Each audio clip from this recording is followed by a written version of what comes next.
Hey everyone, today I'm going to be going over the 4 best ways that I think you can farm a Headhunter in 3.15. This does go without saying that there are probably going to be plenty of currency farming methods that are pretty much impossible to tell ahead of time. There's a lot of information that we don't have confirmation on at the moment, and there is definitely the possibility that certain things have been ninja nerfed without GGG saying anything. It wouldn't be the first time, it's not going to be the last time, but these are the 4 things that I think are the safest and best bets. They're the 4 things that I'm going to be keeping my eyes on, and I'm very likely going to be picking 1 or 2 of these strategies myself in order to farm my own Headhunter in patch 3.15 Expedition League. So I'm going to try and get through this as fast as possible. If you're not really sure, you can just pause the video and go through the information on the screen, and I guess that will make it a little more clearer exactly what you're going to do and why. But basically, what this strategy involves doing is farming the Delirium Zana mod in the Ejoris region using Atlas passives and a combination of other things, which we're going to go through at the end. So you're going to take these nodes here, that is Time and Again, Time Dilation, Pathological, Compulsive Hoarder, and Persecutory Delusion. If you have to pick 4 out of the 5, I would say to drop Persecutory Delusion in here. I think this is the weakest overall node for this particular strat. This is going to be better this is going to be a lot better for Delirium Orb farming, but not using the Zana map mod, right? So this one's a lot less important for that. And I'll just get through that. Basically, Pathological is worth 2C per map, Compulsive Hoarder is worth 1.5C per map, Persecutory Delusion is going to be worth 10 splinters per Delirium Orb you put on a map, providing you can run 60% Delirious maps, but that's kind of a different strategy. It's going to be a lot less valuable for farming Delirium Mirrors, and then the minor nodes give you more Cluster Jewels, which is going to be worth roughly half a C per map on average, I would assume. And this basically amounts to the Delirium nodes offsetting your Zana Delirium Mirror by 4C. You get about 2C worth of offset from the Alva nodes, you get about 9C worth of offset via the natural rewards, which means the base splinter drops are your profit.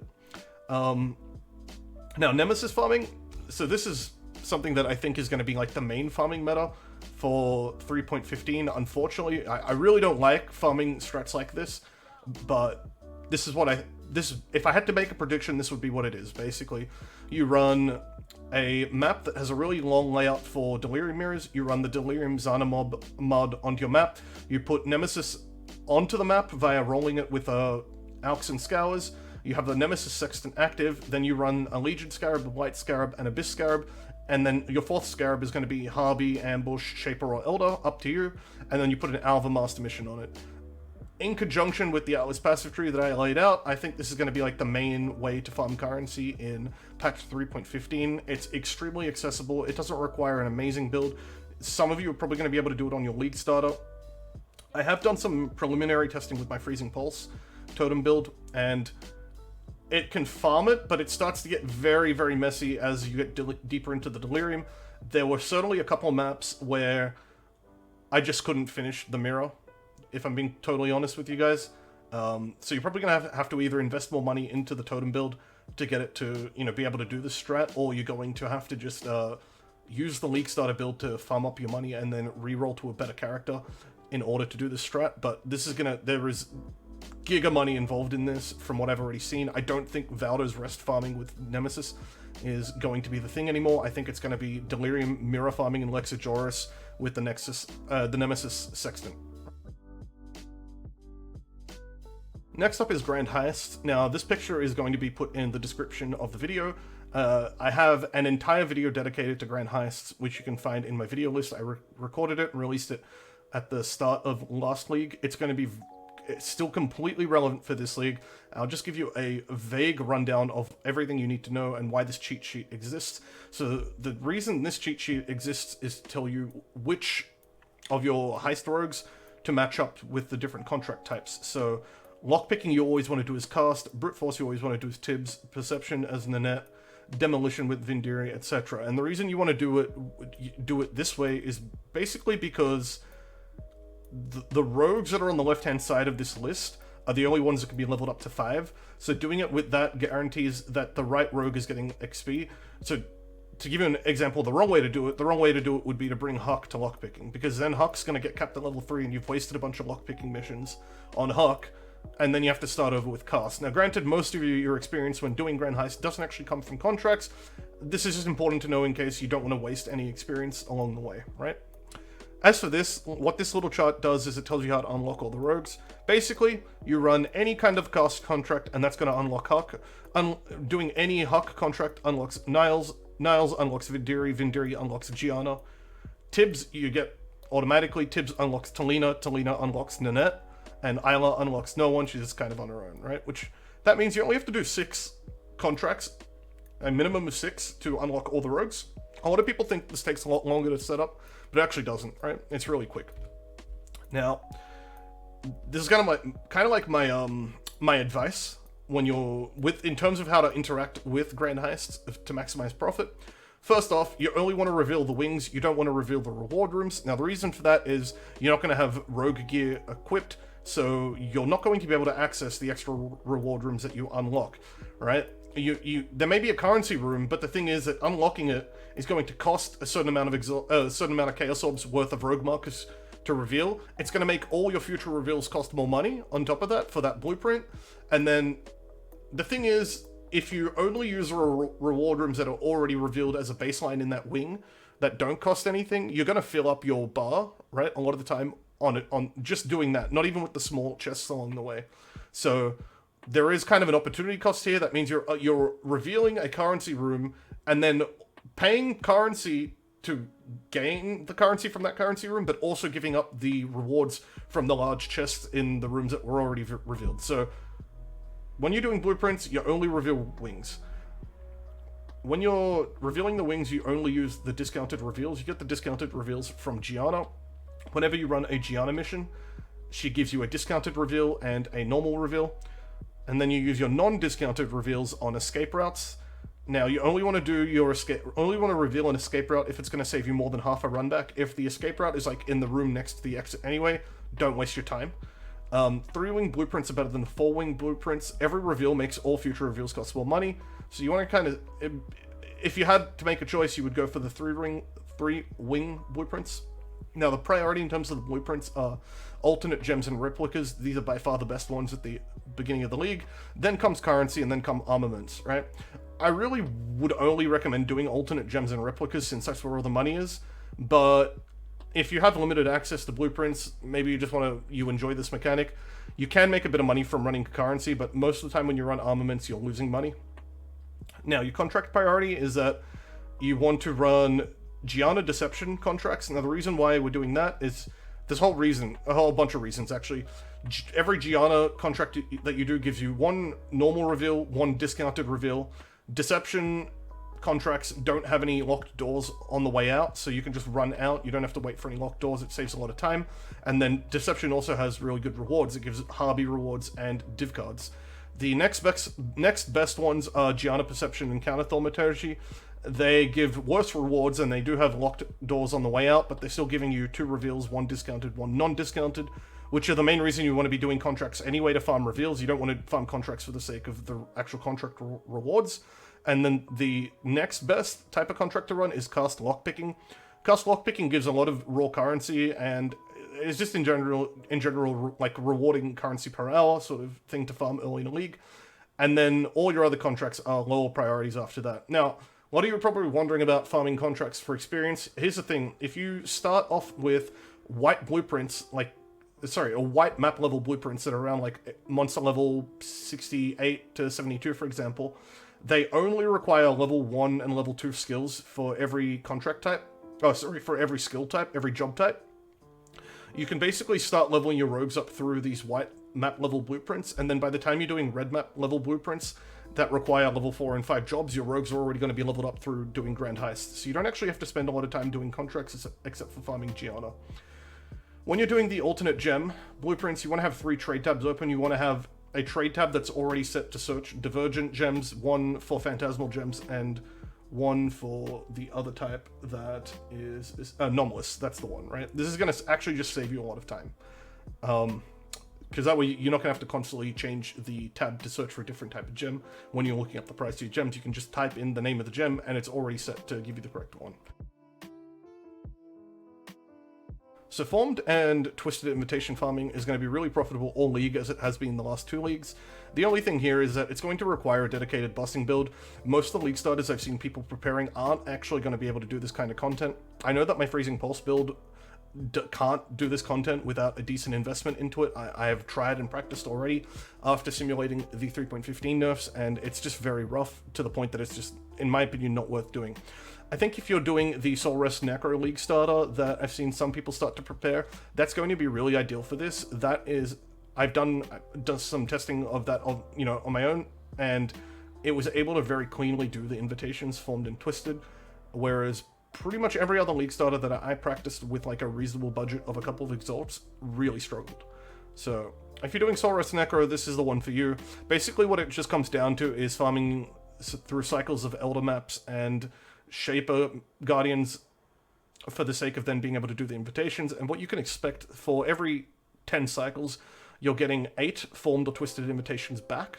You're getting probably about 3 writs on average, depending on whether you're alking them and getting good luck or not.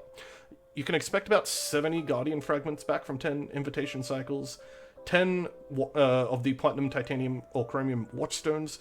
Get about 5 Orbs of Unmaking, and then you're also getting back a bunch of Red maps and Guardian maps, and these two have particular value at the start of the league. A lot of people really ignore how valuable it is to earn red maps from the Elder Guardian maps in particular. If you can see, a lot of people like running the Shaper and Elder Guardian maps not scoured, because the actual boss loot doesn't really scale with map quant. But the reason why you want to be able to do these maps with mods is because if you are able to earn back a bunch of red maps while you're doing this, you can then sell those red maps back for a profit.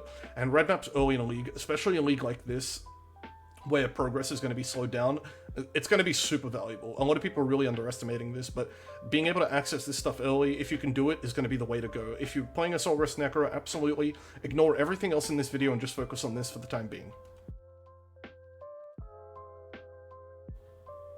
Alk and Go A7 cycle farming is going to be really powerful this league, I think. I was doing it last league and made some pretty steady profit per hour for quite a while, and I think it's going to continue to have the same relevance going into this league. What the strategy basically comes down to is having 4 Watchstones in 4 regions, so that all your tier 14 maps drop in a region that a Conqueror can influence, and then you focus on farming your Maven bars, your Cirrus spawns, and your Atlas passives simultaneously, right? Now, just a more in-depth explanation of exactly what's going on there. So just imagine that when you proc a Conqueror, let's say Baran, in a region, like let's say Nuvestir, right? You're probably going to, on average, want to have around 12 to 15 Nuvestir maps, just in some worst-case scenario where you don't spawn Baran there right away, but then you also get a 9 proc, right? Where it's going to take you 9 further Nuvestir maps in order to fight Baran. The problem with this at the start of the league is that you have a very limited map pool, so you're not going to have, like 100 red maps, 10 to 12 of each region, where you can just haphazardly run any map you want, proc a Conqueror anywhere you want, and then finish that Conqueror cycle off. So by limiting it to 4 regions, you're basically able to spawn 1 Conqueror in one region, and then of all the other maps that drop, you can just freely run them and spawn Conquerors in the other regions. And once all 4 Conquerors are spawned in all 4 regions, any map that you drop after that, that's tier 14 plus, is going to be able to give you Conqueror progress. It's basically cutting down the amount of maps you need to generate in order to finish your Cirrus cycles. To give you an idea of how this works out in practice, I was doing this at the start of last league, whilst some of my friends were not doing this and were just running with the typical, like full 8 region Atlas, and I was doing roughly 3 Cirruses to every 1 Cirrus they did, despite the fact that we were clearing maps at roughly the same rate.